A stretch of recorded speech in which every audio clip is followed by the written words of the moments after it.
Aujourd'hui, on va voir comment supprimer facilement l'arrière-plan de vos images avec un outil en ligne gratuit conçu pour les débutants. Cet outil se nomme Clipping Magic et on voit ça tout de suite.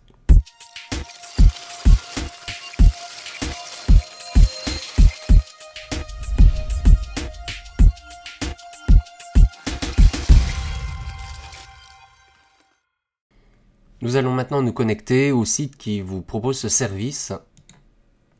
Voilà, c'est le site clippingmagic.com. Donc pour les besoins de ce tuto, j'ai téléchargé sur internet 3 images. Les voici. Donc un e-book, une rose et un sac. Tous les trois ayant un fond ou blanc ou coloré. Et donc le but, ça va être d'enlever ce fond afin d'avoir des images en PNG pour faire des compositions avec des images transparentes. On démarre par l'e-book. Donc on a juste à glisser la photo sur la fenêtre et ça se upload tout seul. Donc tout simple, il faut déjà sélectionner le plus vert. Le plus vert, c'est l'outil de sélection de ce que nous souhaitons garder. Le moins rouge, c'est pour le fond, donc ce qui est à enlever. Et ici, nous avons une gomme. Cette gomme va vous permettre d'effacer les sélections quand vous débordez. On peut régler le nombre de pixels pour être plus ou moins précis. Donc là, c'est un rectangle, donc on va rester sur 20 pixels et on sélectionne la croix verte. Voilà, donc on passe grossièrement sur ce que l'on souhaite garder. Voilà, en faisant attention à ne pas déborder sur le fond.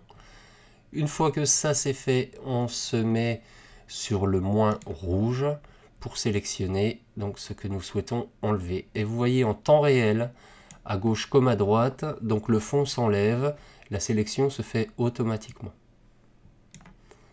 Voilà. Donc là on peut voir sur la partie droite, ici en bas, qu'il nous reste une partie de gris. Donc nous allons l'enlever. Pour cela, avec la molette de la souris, eh bien je vais... Voilà. Hop. Du rouge. Un petit coup ici. Et là, nous avons terminé. Voilà, donc le résultat est conforme à ce que nous souhaitions. Donc on va télécharger l'image pour vérifier tout ça.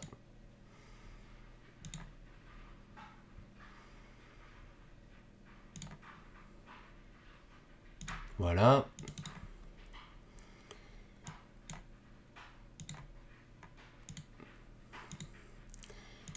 Donc la photo d'origine et le fichier en PNG, donc sur fond gris, hein, sur Mac, dans Aperçu, ça nous met en fond gris. Donc et on voit bien que l'image est très bien détourée. On se retrouve tout de suite pour une autre image. Nous allons maintenant détourer une rose. Imaginons que cette rose, on veuille l'utiliser dans une composition, par exemple une bannière sur un site.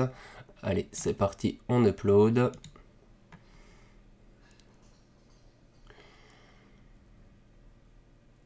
Voilà, un peu de mal, c'est une image qui est assez lourde, elle fait plus d'1,5 méga. Donc, le vert, et on passe sur la rose. Voilà. Hop, j'ai débordé à 2 endroits sur le fond, donc je sélectionne la gomme et je viens passer dessus comme ceci et comme ceci. Voilà, maintenant le fond rouge, le rouge pardon, pour le fond. Voilà, donc là on regarde un petit peu sur la partie droite. On va changer le nombre de pixels pour être un petit peu plus précis. Donc là, apparemment, on a... Voilà. Et sur le bas, voilà. Un petit coup là, léger. Et voilà, donc là, c'est parfait. On a terminé.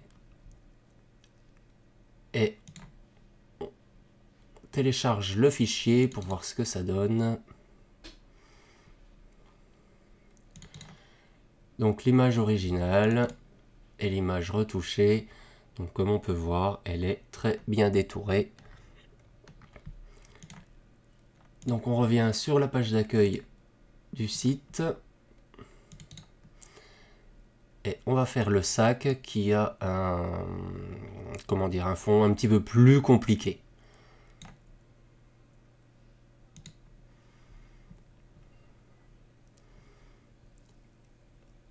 Le vert pour sélectionner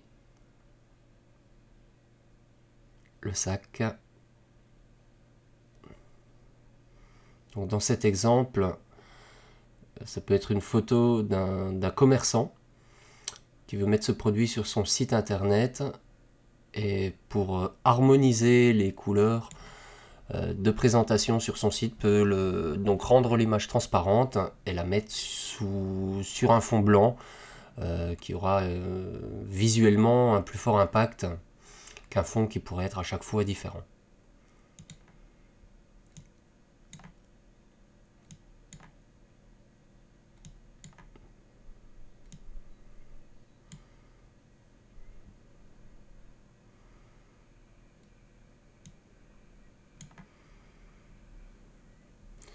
Donc, comme vous pouvez voir ici sur la partie droite, il nous manque la boucle. Donc, ce que l'on va faire, on sélectionne le vert. On va mettre 10 pixels. Voilà, parfait. On appuie dessus. Donc, ça resélectionne l'ensemble. On se remet en rouge. Et on va enlever le fond. Voilà, là, nous avons fini. Voilà, la découpe est quasi parfaite, à réserver quand même aux images que l'on va downscaler. Ça aura un meilleur impact et on verra moins les petits défauts. Allez, on télécharge pour voir le résultat. Voilà.